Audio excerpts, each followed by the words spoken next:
नमस्कार, हिमाचल समाचार में आपका स्वागत है। आज के मुख्य समाचार। मेधावी छात्र सम्मान समारोह में शामिल हुए मुख्यमंत्री। 222 विद्यार्थियों को किया सम्मानित। मुख्यमंत्री ने कहा, दृढ़ इच्छा शक्ति और मेहनत से कोई भी लक्ष्य मुश्किल नहीं। ऐच्छिक निधि से 25-25 हजार रुपए देने की घोषणा। मुख्यमंत्री ने कहा, ई बसों की खरीद से हरित ऊर्जा राज्य का सपना होगा साकार। 327 करोड़ रुपए से की जा रही है ई बसों की खरीद। मुख्यमंत्री ने कहा, बल्क ड्रग पार्क में अवसंरचना विकास के लिए जारी किए 50 करोड़। मुख्यमंत्री ने एपीजी विश्वविद्यालय के न्यूज़लेटर का किया विमोचन। और अब समाचार विस्तार से। मुख्यमंत्री ठाकुर सुखविंदर सिंह सुक्खू ने आज शिमला में आयोजित राष्ट्रीय स्तरीय हिंदी दैनिक समाचार पत्र के मेधावी छात्र सम्मान समारोह 2024 में हिमाचल प्रदेश स्कूल शिक्षा बोर्ड के 10वीं और 12वीं के 222 टॉपर विद्यार्थियों को मेडल और प्रशस्ति पत्र देकर सम्मानित किया। इनमें 10वीं कक्षा के 92 तथा 12वीं कक्षा के 90 टॉपर विद्यार्थी शामिल हैं, जबकि शिमला शहर के विभिन्न स्कूलों के 40 टॉपर विद्यार्थी भी समारोह में सम्मानित किए गए। मुख्यमंत्री ने अपनी ऐच्छिक निधि से सभी मेधावी विद्यार्थियों को 25-25 हजार रुपए देने की घोषणा की। मुख्यमंत्री ने सभी प्रतिभावान विद्यार्थियों को बधाई दी और विद्यार्थियों को प्रोत्साहित करते हुए कहा कि कोई भी व्यक्ति दृढ़ इच्छा शक्ति और मेहनत के बल पर अपना लक्ष्य हासिल कर सकता है। उन्होंने कहा कि युवा पीढ़ी हिमाचल प्रदेश का भविष्य है और उन्हें राजनीति में आगे आना चाहिए। ठाकुर सुखविंदर सिंह सुक्खू ने कहा कि 19 महीने पहले जब कांग्रेस सरकार बनी तो उस समय प्रदेश की अर्थव्यवस्था बहुत खराब थी। वर्तमान सरकार ने प्रदेश की अर्थव्यवस्था में सुधार लाने के लिए अनेक प्रभावी कदम उठाए हैं। उन्होंने कहा कि राज्य सरकार वर्ष 2027 तक आत्मनिर्भर और 2032 तक देश का सबसे समृद्ध राज्य बनने की दिशा में प्रयासरत है। वर्तमान राज्य सरकार के 1.5 वर्ष के कार्यकाल में से 4 महीने चुनावी आदर्श आचार संहिता में बीते और 4 महीने आपदा में लोगों की सहायता में बीत गए। इसके बावजूद 1 साल में नीतियों में बदलाव लाकर 2200 करोड़ का अतिरिक्त राजस्व राज्य सरकार ने अर्जित किया। मुख्यमंत्री ने कहा कि आपदा प्रभावित परिवारों को राज्य सरकार फिर से बसाने का कार्य कर रही है। वर्तमान राज्य सरकार ने गुणात्मक शिक्षा पर ध्यान केंद्रित किया है और कम बच्चों वाले सरकारी स्कूलों को बंद करने का कड़ा फैसला लिया। उन्होंने कहा कि कांग्रेस सरकार महज राजनीतिक लाभ के लिए काम नहीं करती, बल्कि शिक्षा में सुधार लाना सरकार की प्राथमिकता है।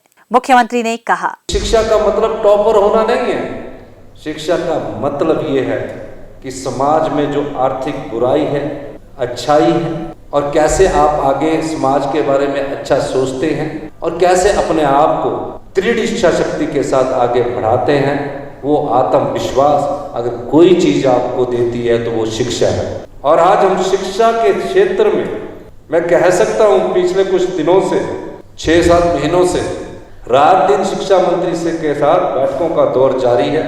6000 पोस्टें हमने आर्थिक तंगी के बाद भी शिक्षा में गुणात्मक सुधार हो हमने स्वीकृत की। तो मैं आज प्यारे बच्चों से जो टॉप करके आए हैं, आप आने वाले समय में डॉक्टर बनेंगे, इंजीनियर बनेंगे, नेता बनेंगे।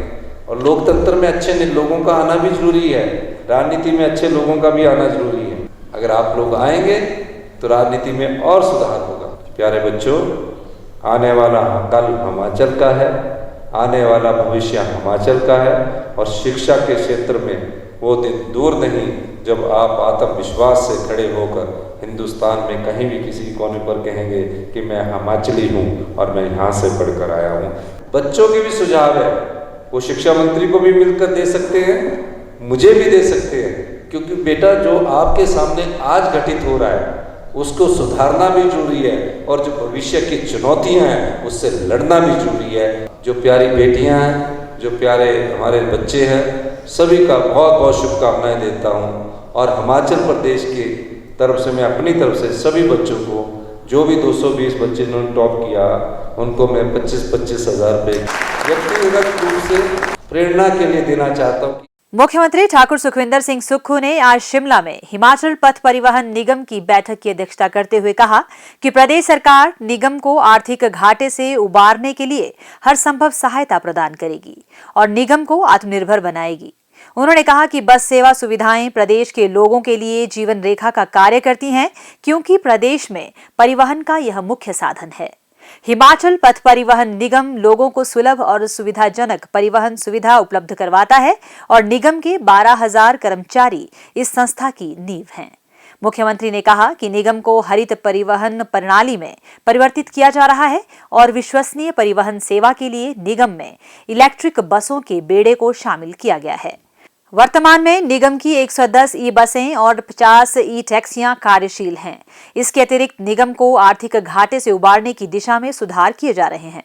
उन्होंने कहा कि इलेक्ट्रिक बसों की खरीद के लिए 327 करोड़ रुपए प्रदान किए गए हैं और अतिरिक्त 2000 टाइप 2 इलेक्ट्रिक बसों की खरीद प्रक्रिया चल रही है। ठाकुर सुखविंदर सिंह सुक्खू ने कहा कि निगम धार्मिक स्थानों में बेहतर परिवहन सुविधा उपलब्ध करवाने के लिए प्रयासरत है। इसी कड़ी में पहले चरण में श्रद्धालुओं की सुविधा के लिए अयोध्या के लिए 6 बसों की सुविधा दी गई है और आवश्यकता पड़ने पर इनकी संख्या में वृद्धि की जा सकती है। मुख्यमंत्री ठाकुर सुखविंदर सिंह सुक्खू ने सोमवार को शिमला में उद्योग विभाग की विभिन्न विकासात्मक परियोजनाओं की समीक्षा बैठक की अध्यक्षता की। मुख्यमंत्री ने कहा कि प्रदेश सरकार ने ऊना जिले के हरोली में बनने वाले बल्क ड्रग पार्क में अवसंरचना विकास के लिए 50 करोड़ रुपए जारी किए हैं। मुख्यमंत्री ने कहा कि बल्क ड्रग पार्क का समयबद्ध निर्माण सुनिश्चित करने के लिए प्रदेश सरकार प्रतिबद्ध है। उन्होंने निर्माण से संबंधित सभी विभागों और एजेंसियों को समन्वय से कार्य करने के निर्देश दिए। उन्होंने कहा कि इस परियोजना में स्थल विकास, सड़कें, डिस्चार्ज ट्रीटमेंट संयंत्र, भाप उत्पादन, डक्टिंग सहित विभिन्न संरचनाओं का विकास कार्य किया जाना है। उन्होंने कहा कि इन सभी संरचनाओं को प्राथमिकता के आधार पर विकसित किया जाए। विभिन्न स्तरों पर गुणवत्ता और भविष्य की जरूरतों को ध्यान में रखकर ही कार्य योजना पर दृढ़ता से आगे बढ़ा जाए। मुख्यमंत्री ने उद्योग विभाग की अन्य विभिन्न परियोजनाओं की भी विस्तार से समीक्षा की तथा निविदा, वित्तीय संसाधन, भूमि हस्तांतरण आदि मामलों को लेकर तेजी लाने के निर्देश दिए, ताकि विकासात्मक परियोजनाओं का लाभ समयबद्ध आम लोगों को सुनिश्चित किया जा सके। मुख्यमंत्री ठाकुर सुखविंदर सिंह सुक्खू ने सोमवार को शिमला में एपीजी शिमला विश्वविद्यालय के न्यूज़लेटर एजीयू न्यूज का विमोचन किया। मुख्यमंत्री ने कहा कि इस प्रयास से विश्वविद्यालय के नवोदित लेखकों को भी अपनी प्रतिभा को निखारने का उचित मंच प्राप्त हुआ है। न्यूज़लेटर के माध्यम से विद्यार्थियों को विभिन्न विषयों को जानने व समझने का अवसर प्राप्त होगा। हिमाचल समाचार देखने के लिए सब्सक्राइब करें यूट्यूब चैनल हिमाचल समाचार, लाइक करें Facebook page information and public relations department Himachal Pradesh और सीएमओ हिमाचल। फॉलो करें x@DPRHP और सीएमओ हिमाचल। फॉलो करें इंस्टाग्राम @DIPR हिमाचल और सीएमओ हिमाचल। विजिट करें वेबसाइट www.himachalpr.gov.in। इस अंक में इतना ही। कल फिर होगी मुलाकात। दीजिए इजाजत। नमस्कार।